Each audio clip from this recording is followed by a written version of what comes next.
I am Deirdre Thomas. I run product for Nielsen. I am delighted and grateful to Kiki for being here with us today. Kiki is a starting Thank you.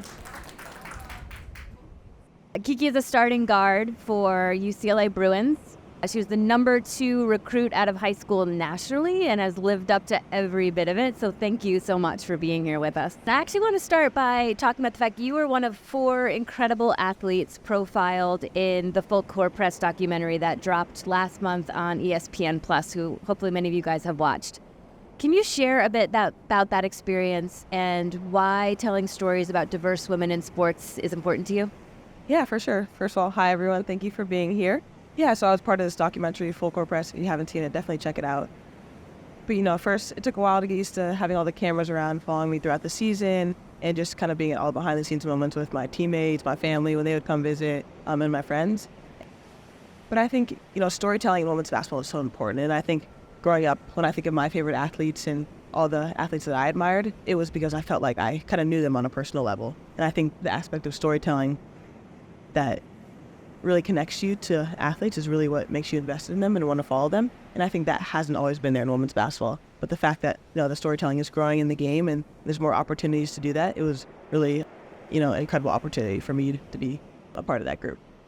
I couldn't agree with that more. I mean, think about it, as you grow up, you look up to athletes, you look up to famous people who are doing things you want to do. And I think it's so inspiring for young women to have that role model to look to and aspire to, especially with sports, because it's such a power. For sure. It's a powerful thing.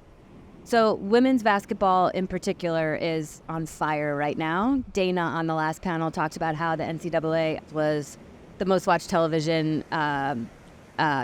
game since either 2017 or 2019. But there's been other massive growth too. So the NCAA draft, for example, viewership this year was 511% higher than prior year.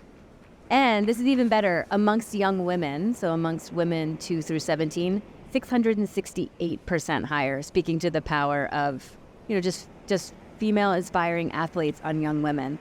So can you talk about that experience of being a part of this explosion?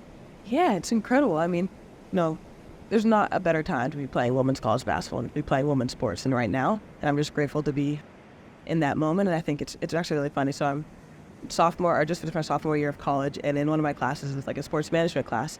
And, it's class we're talking a lot about all different aspects of sports. But for our final presentation, there was, a project. You could choose from an array of topics. And I think 10 of the 14 groups chose a topic about the WNBA and women's sports. And I think that just speaks volumes to the interest, diverse interest across people of all different backgrounds, all different students, this next generation coming up in women's basketball.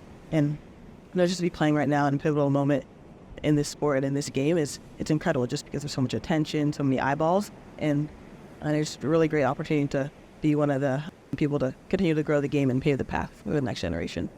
I watched sports growing up because my dad and brothers did, frankly, but I watched men play. And this year I sat down with my daughter and we watched the women's final. And I had that thought. I was like, my girl's going to grow up watching girls kick ass. She's not going to have to watch up growing the guys kick ass. And I just love that.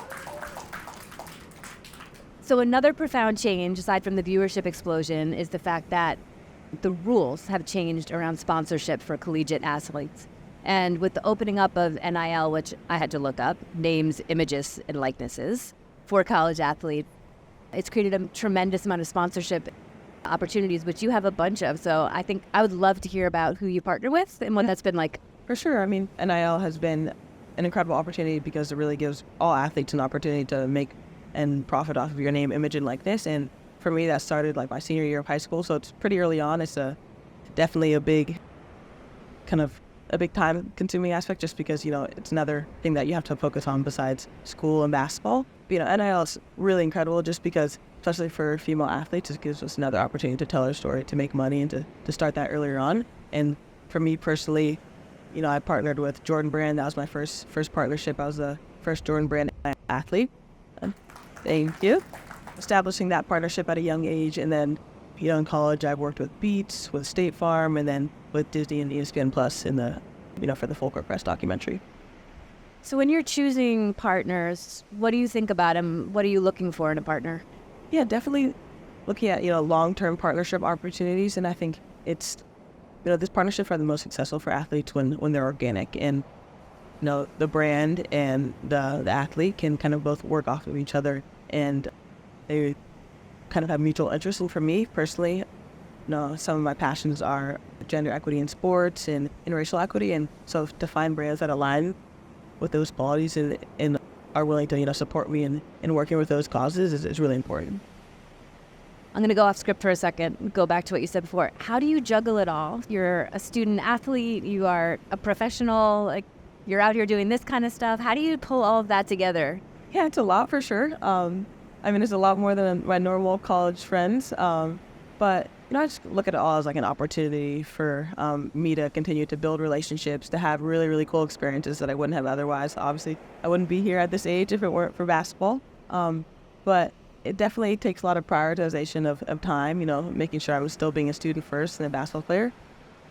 But, I'm still figuring that out, honestly. But it's really been a cool experience to have all these opportunities. I think it's one of the cool things, thinking again about my daughter, watching women be able to balance and make those decisions in a mature way. It's pretty fantastic. Okay, back on script. What are you looking forward to as we head? Because this this breakout of women's sports catching on and getting the equality and popularity that it deserves is not going anywhere. So what are you excited about in the years ahead? Yeah, there's so much to look forward to, honestly. I think all the incredible women ahead of me have, paved the path for my generation of athletes to really step into this time. And I think I'm really excited to see how my generation and all my peers continue to do that for all the younger girls coming up. And I also think it's really going to be important over these next few years, and it's going to be interesting because you're going to have so much more storytelling and so much more visibility around women's sports. And I think you're going to finally see kind of the equity and coverage, and I think that's really what's going to drive this continued growth in women's sports. Well, I'm not going to push our luck on the Olympic torch, so I just want to say we did way better than Emil Carr's first thing I want to say. But the most important thing, I want to say thank you so much. I'm honored that you're here, and I'm grateful for what you're doing for young women and the role model that you're providing to them. And thank you for being with us today. Thank you, everyone.